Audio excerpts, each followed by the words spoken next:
அடுத்த சுற்றில் பேசலாம். நம்மோடு இந்த அமர்வில் இணைகிறார் விமர்சகர் திரு பொன்ராஜ். அவரை வரவேற்கிறேன். திரு பொன்ராஜ், இந்த 3 ஆண்டு கால அரசுல கொடுத்த வாக்குறுதிகள் நிறைவேற்றப்படல, சட்டம் ஒழுங்கு சீர்கெட்டிருக்கிறது, போதைப் பொருள் பயன்பாடு அதிகரித்திருக்கிறது என்கிற குற்றச்சாட்டை அதிகமாக எதிர்க்கட்சிகள் முன்வைத்திருக்கிறது. உங்களுடைய முதற்கட்ட பார்வை?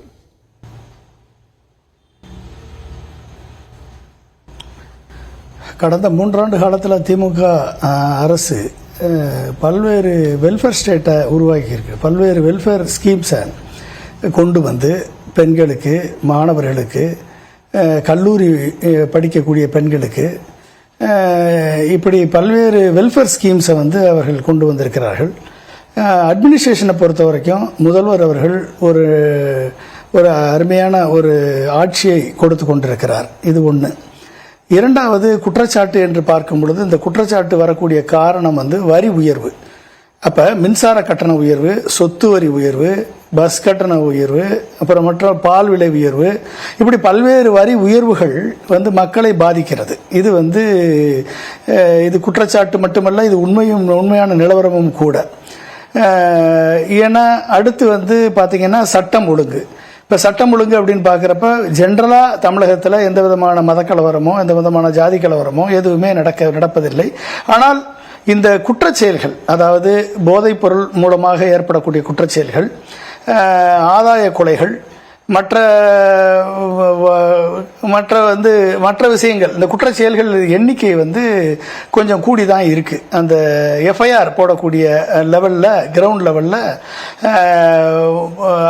காவல்துறை வந்து எஃப்ஐஆர் போடுறதுக்கே காவல்துறையிட்ட போய் பொதுமக்கள் போராட வேண்டி இருக்கக்கூடிய சூழல் கிரவுண்ட் லெவலில் இருக்கு. இது வந்து ஒரு திமுக அரசின் மேல ஒரு மக்கள் மத்தியில் ஒரு வெறுப்பை உருவாக்குகிறது. அப்ப ஜென்ரலா நீங்க பாக்குறப்ப ஒட்டுமொத்தமா போதைப் பொருள் மாநிலம் என்று தமிழகத்தை சொல்ல முடியாது. ஏன்னா டாப் 10 போதைப் பொருள் அதிகமாக உபயோகப்படுத்தக்கூடிய மாநிலத்தில் முதல் மாநிலமாக உத்தரப்பிரதேசம் இருக்கு. அடுத்து கோவா வருது, அடுத்து ராஜஸ்தான் வருது, அடுத்து குஜராத் வருது. இப்படி எல்லாம் வருது போது டாப் 10 மாநிலத்தில் தமிழ்நாட்டில் போதைப் பொருள் கிடையாது. ஆனா போதைப் பொருள் இருக்கு.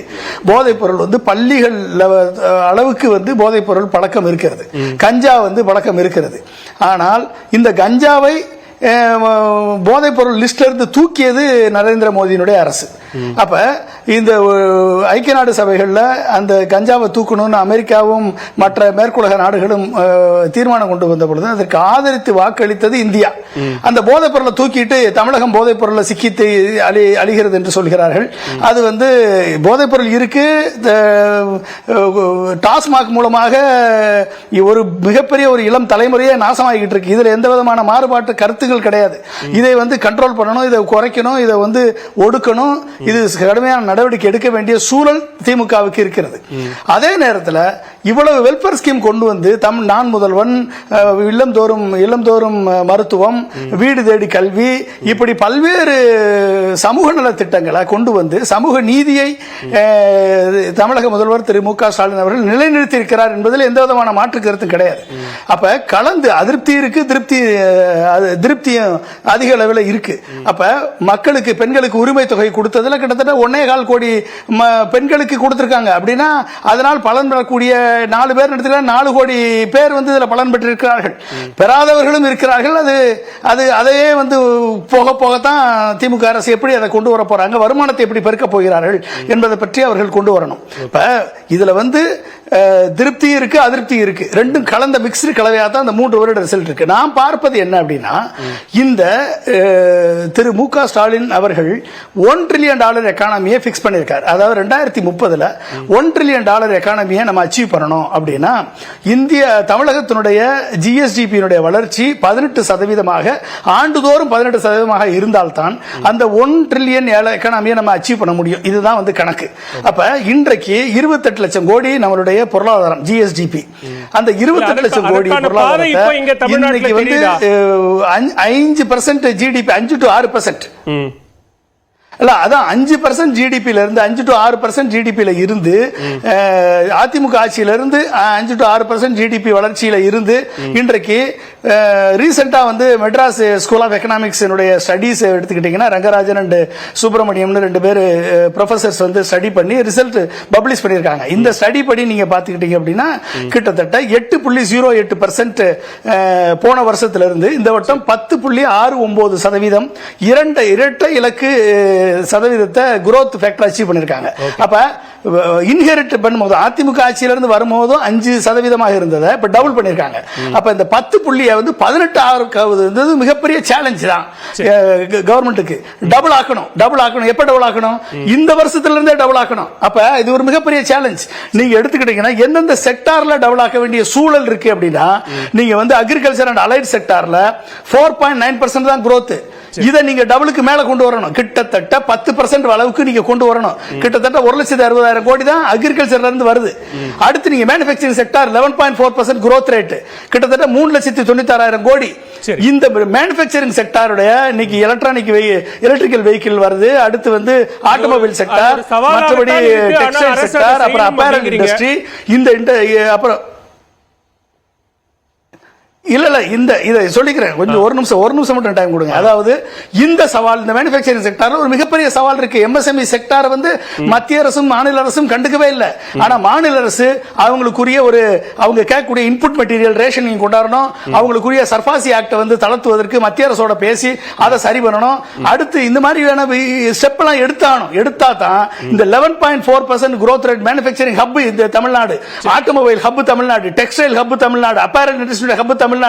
அப்ப இதெல்லாம் வந்து நீங்க டபுள் பண்ண வேண்டிய சூழல் இருக்கு. 20% வளர்ச்சியை நீங்க அங்க அச்சீவ் பண்ணணும். அப்ப அடுத்து வந்து நீங்க எடுத்துட்டீங்கன்னா trade repair and hotels industry 7.18%, கிட்டத்தட்ட 1,65,000 கோடி. அதை நீங்க டபுள் பண்ணணும். டூரிசம் செக்டாரை நீங்க மேம்படுத்த வேண்டிய தேவை இருக்கிறது. அடுத்து real estate sector 8.8% growth rate, 2,40,000 கோடி. ரியல் எஸ்டேட் செக்டார்ல 24 லட்சம் வீடுகள் கட்டி கொடுக்க வேண்டியது இருக்கு பொதுமக்களுக்கு. சரி, பேசலாம் தொடர்ந்து. அதை செயல்படுத்துவதற்கு ஏற்ற வாய்ப்புகள் இருக்கு. அந்த வாய்ப்புகளை கரெக்டா பயன்படுத்தினால் மட்டும்தான் இந்த 1 ட்ரில்லியன் எக்கானமி அச்சீவ் பண்ண முடியும். அச்சீவ் பண்ணா இவர்கள் போட்ட வரிகள் குறைக்கப்படும். மின்சார வரி, சொத்து வரி, மற்ற அனைத்து வரிகளும் குறைத்து ஒரு வெல்ஃபேர் ஸ்டேட்டா, இந்தியாவுக்கே உதாரணமான ஸ்டேட்டாக இதை மாற்ற முடியும். அந்த முயற்சி முதல்வர் கையில தான் இருக்குது. அதை செய்வதற்கு உடனடியாக அவசர கால திட்டங்களை, அவசர கால ஆலோசனையை ஏற்படுத்தினாதான் இப்போ புள்ளிவிவரங்களின் அடிப்படையில் அரசினுடைய செயல்பாடு அல்லது அரசு செயல்படுத்தக்கூடிய திட்டங்கள் எல்லாமே அக்செப்டட். ஆனா அதே நேரத்தில் இருக்கக்கூடிய குற்றச்சாட்டுகளை, விமர்சனங்களை தவிர்த்து விட்டு போய்விட முடியாது. சட்டம் ஒழுங்கு தொடர்பாகவோ அல்லது போதைப் பொருள் விவகாரங்களிலோ காவல்துறை எடுக்கக்கூடிய நடவடிக்கைகள்ல விமர்சனங்கள் இருக்கு. அதை அரசு கவனத்தில் எடுத்துக்கணும் அப்படின்னு சொல்றாங்க.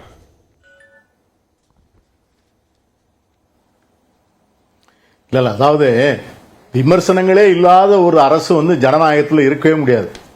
நீங்க வந்து எனக்கு 1000 ரூபாய் கொடுங்க, யாருக்கு கொடுக்கணும்? தகுதி உள்ள மகளிருக்கு கொடுக்கணும். அப்படி இல்லை, தமிழ்நாட்டில் இருக்கிற எல்லா மகளிருக்கும் கொடுக்கணும். அந்த கோரிக்கையில நியாயம் இல்லைன்னு நான் சொல்ல மாட்டேன். ஆனா ஒரு அரசாங்கத்தினுடைய வருவாயில ஃபர்ஸ்ட் கிளைம் யாருக்கு, அந்த ஃபர்ஸ்ட் கிளைம் யாருக்குங்கிறத பார்க்கறதுல தான் வந்து ஒரு அரசனுடைய, ஒரு வெல்ஃபேர் அரசனுடைய அந்த ரோல் வந்து அதுல தான் வருது. இப்போ வந்து நீங்களே கேட்டீங்க, நீங்க நிறைய ஸ்கீமை வந்து நிப்பாட்டிட்டாங்க, தாலிக்கு தங்கத்தை நிப்பாட்டிட்டாங்க, கம்ப்யூட்டரை நிப்பாட்டிட்டாங்கன்னு கேசிபி நிறைய குற்றச்சாட்டுகளை சொன்னார். அந்த தாலிக்கு தங்கங்கிறத வந்து எடப்பாடி பழனிசாமி இருந்த 4 வருஷமும் அதை கொடுக்கல. இன்னைக்கு இருந்த அரசு அதை கொடுக்கறதாக இருந்தா அந்த பழைய 4 லட்சம் ஆண்டுகளுக்குள்ள தங்கத்தினுடைய அப்ளிகன்ஸுக்கு பூரா கொடுத்துட்டு தான் கொடுக்க முடியும்.